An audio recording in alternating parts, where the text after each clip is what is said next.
nous avons beaucoup d'inquiétudes parce qu'il y a eu une montée inquiétante de l'activité de cette ou bien de la circulation de cette monnaie numérique qui, à l'étape actuelle dans notre sous-région, ne connaît pas une réglementation. Voilà la question qui se pose. Étant représentant des populations de la sous-région et garant de l'intérêt de ces populations, nous nous sommes dit, malgré que ce n'est pas encore réglementé, nos populations sont en contact directement avec cette monnaie. Il va falloir que nous nous approprions les mécanismes de cette monnaie et voir les approches de solutions. Et c'est ce qui justifie l'intérêt de cette réunion. Nous avons eu de très belles communications, nous avons été suffisamment informés et au vu des informations que nous avons eues, nous avons formulé des recommandations dans un premier temps à l'endroit des chefs d'État et de gouvernement pour que des mesures urgentes pour protéger l'épargne de nos populations puissent être prises. Également à l'endroit de la commission de la CEDEAO pour qu'également après les mesures prises par les chefs de l'État, un suivi rigoureux soit vraiment réel.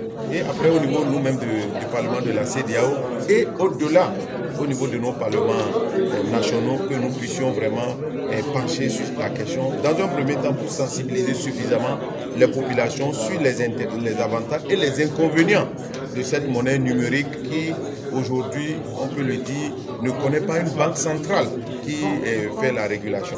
L'inquiétude, elle est là, mais malheureusement aussi, les avantages de cette monnaie sont aussi là, mais comme vous le savez, tout ce qui appelle à l'épargne publique a besoin d'un encadrement et d'une garantie pour que les populations ne s'engagent pas et après observent la perte totale de leur richesse. Vous savez, le domaine monétaire est un domaine complexe. Et pour d'abord avoir une loi communautaire, ça ne va pas être si simple. Nous avons au niveau de la CEDEAO 8 banques centrales. Si les banques centrales ne s'engagent pas à travers leurs différents pays, ça va être un peu compliqué.